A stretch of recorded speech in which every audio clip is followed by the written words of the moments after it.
Wabarakatuh. Bismillahirrahmanirrahim. Alhamdulillahirrabbilalamin. Pemirsa, bertemu kembali dengan saya Zainal Abidin. Saya banyak mengulas masalah Al-Mahdi, lebih memahami kitab-kitab, ya, lebih dari sampean-sampean. Itu artinya seperti apa? Memang benar Al-Mahdi memahami Al-Quran lebih dari sampean-sampean, memahami Al-Hadis lebih dari sampean-sampean. Karena apa? Karena ya memang apa? Al-Quran dan Al-Hadis itu sumbernya sama dari Allah Subhanahu wa ta'ala. Kemudian kitab-kitab yang lainnya juga, ya, ini sumbernya dari Allah Subhanahu wa ta'ala. Sehingga jika Al-Mahdi yang saya narasikan selama ini, yang ditunjuk oleh Allah itu benar ditunjuk oleh Allah, tentu dia tidak sulit untuk memahami hal itu. Kenapa? Karena ya Al-Mahdi sering saya narasikan kalau dalam dirinya ini ada Ar-Rahman, Allah dan Roh Kudus misalkan, ya tentu akan memahami hal itu. Oleh karena itu Al-Mahdi pun juga memahami Jangka Jayabaya, Gawang Siliwangi lebih dari sampean-sampean. Ini ya memang benar adanya. Karena apa? Karena misteri Jangka Jayabaya, kemudian misteri Gawang Siliwangi dan Ramalan Ronggo Warsito ini juga bersumbernya dari Allah. Dan Al-Mahdi sangat memahami Allah itu. Tentu seperti itu ya. Jika Al-Mahdi mungkin jika sampean memang bisa dipertemukannya, misalkan sampean tanya dalilnya mana, kemudian surat apa, ayat berapa, ini ya mungkin tidak harus menghafalnya itu ya. Karena begini, seseorang yang menghafalkan bahwa rumah temannya itu, ya, warnanya, gentengnya, misalkan, kemudian pagarnya, gapuranya, misalkan. Kemudian ini yang menghafal, bahkan mungkin bagi mereka yang menghafal rumah temannya itu lebih hafal daripada yang temannya yang punya itu sendiri, ya. Karena apa? Karena teman yang rumahnya dihafal oleh temannya itu, ya, belum tentu menghafal semua apa yang ada pada rumahnya itu. Oleh karena itu saya katakan bahwa mungkin ya Al-Mahdi tidak jika sampean mengetahui sebenarnya tidak harus ya menghafal semua persis seperti yang sampean kehendaki, semacam itu ya.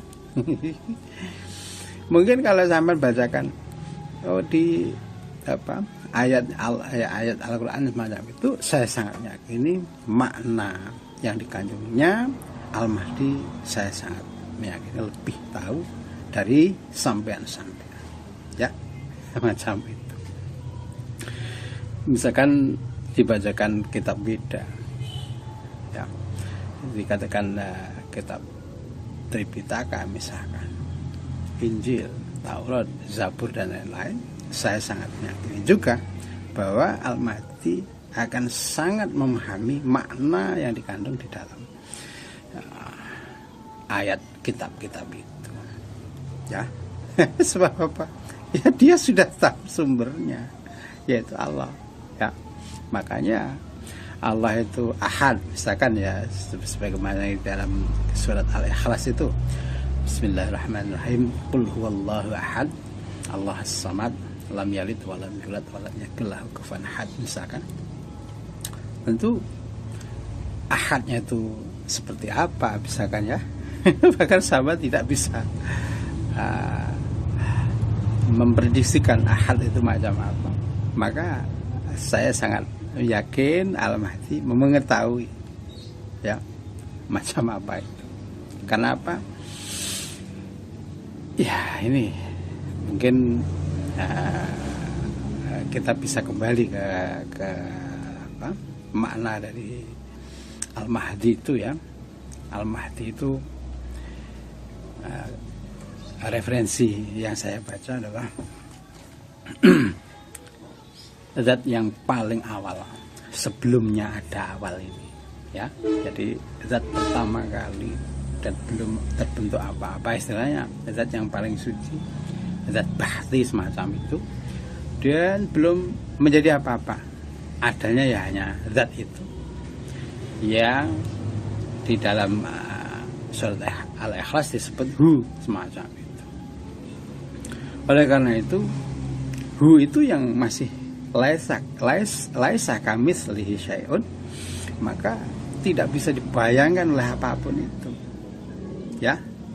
Oleh karena itu kalau menurut saya ya, kayaknya Al-Mahdi yang notabene zat yang masih suci dan bahti itu, saya sangat meyakini kok rasanya kemunculannya ini sebagaimana makna sebenarnya yang zat murni ini kok kayaknya tidak diketahui ya nanti ya. Nah, kalau menurut pemikiran saya semacam itu. Tapi jika nanti benar-benar muncul seperti harapan sampean, saya sangat bersyukur ya tentunya semacam itu.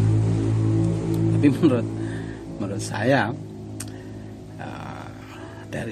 dari arti yang sebenarnya Al-Mahdi itu rasanya kok kayaknya munculnya tidak seperti yang sampean harapkan semacam itu. Muncul cuma sampean tidak tahu bahwa sampean sudah mungkin bertegur sapa dengannya, bahkan mungkin sampean berdebat misalkan ya, karena saking tidak tahunya. Sebab apa?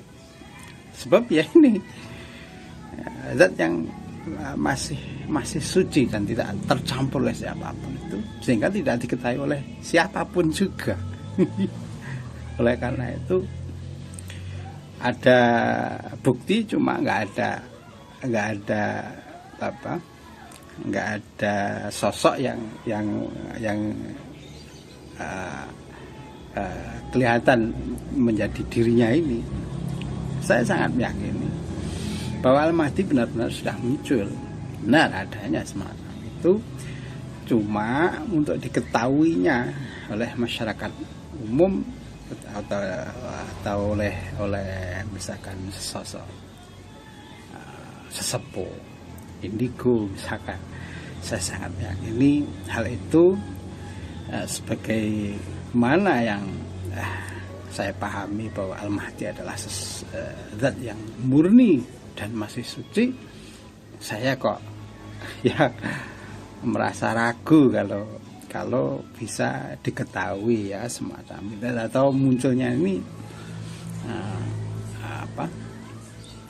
dengan terang-terangan semacam itu ya, seperti yang sampean harapkan macam itu ya. Mudah-mudahan saja muncul seperti itu gitu. Sehingga Al-Mahdi tahu tentang Allah lebih dari sampean-sampean. Kemudian Al-Mahdi tahu tentang kitab-kitab apapun itu lebih dari sampean-sampean. Karena apa? Karena kuncinya yang dibahas cuma satu itu, yaitu Allah dan zat suwung itu. Oleh karena itu, kalau sumbernya sudah diketahui oleh Al-Mahdi, tentu hingga hilirnya ini juga diketahui semacam itu. Oleh karena itu, cuma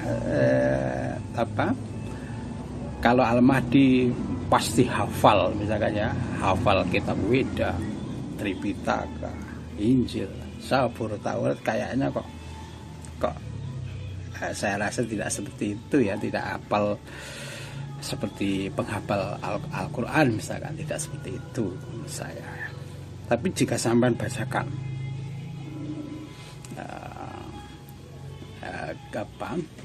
dalil kitabnya, kemudian Al-Mahdi disuruh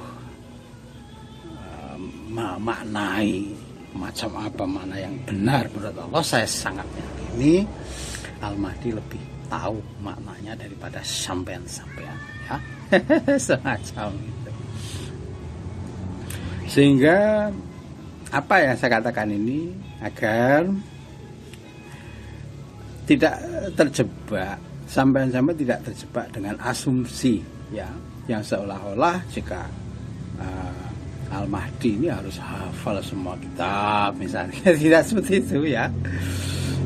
Agar Al-Mahdi kalau ditanya leluhur sampean-sampean siapa, tahu semuanya ya. Kemudian kalau ditanya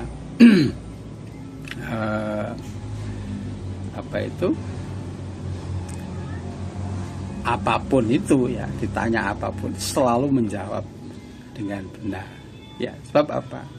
Sebab ya diturunnya Al-Mahdi, diutusnya di dunia ini sebagai manusia ya, saya sangat yakin itu. Oleh karena itu sifat-sifat basariyah manusia ini menyertainya. Oleh karena itu kemampuan hafalannya misalkan ya walaupun di alamnya yang itu yang di alamnya sana itu ya, zat Al-Mahdi itu semuanya akan diketahui. Tapi manakala sudah menjadi manitis katakanlah semacam itu, atau menjadi manusia, saya sangat meyakini sifat-sifat manusia ya, sifat-sifat basar ini akan menyertainya. Sehingga saya sangat meyakini kalau Al-Mahdi juga kalau dicubit ya merasa sakit misalkan ya. Kemudian kalau diuji yang begitu berat terus menerus, saya sangat yakin juga bahwa dia pada akhirnya juga teriak ya. Macam sehingga ada batas-batas sifat basariah yang menyertainya. Jadi dijadikannya Al-Mahdi, sosok menjadi Al-Mahdi ini dalam wujud manusia, dan itu seperti yang digambarkan dalam Al-Quran,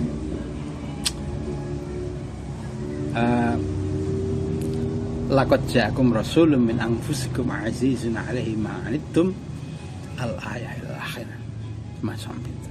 Sehingga dari bangsa sampean, dari bangsa manusia. Oleh karena itu perkataan saya ini untuk mengingatkan sampean agar tidak berlebih mengharapkan sosok Al-Mahdi ini sebagai pemimpin yang mengarahkan sampean-sampean untuk menjadikan bumi ini dipenuhi keadilan semacam itu. Jadi ada proses alamiah yang menyertainya semacam itu, tidak ujuk-ujuk. Dan saya sangat yakin juga mungkin kalau benar-benar harapan sampean itu benar nyata bahwa Al-Mahdi muncul secara terang-terangan, saya sangat yakin mungkin sampean justru tidak percaya. Macam itu. Bahkan yang sampean harapkan hadirnya ini, justru jika hadir mungkin saya sangat meyakini mungkin istilahnya mungkin yang 90%-nya ini nggak percaya, kayak semacam itu. Belum apalagi ya bahwa yang menurut saya dikatakan Al-Mahdi menurut versi Islam ini dipahami Khalqi-Awata sebagai pemahaman Hindu. Dan kalau Hindu ya, kalau Buddha itu siapa itu? Saya lupa itu. Ya, macam itu. Dan Mesias sebagai pemahaman Yahudi. Oleh karena itu, ya menurut saya sosok yang dipahami oleh semua agama ini mengarah pada satu orang, yaitu sosok Al-Mahdi yang disebut dalam Islam itu, ya. Demikian. Assalamualaikum warahmatullahi wabarakatuh.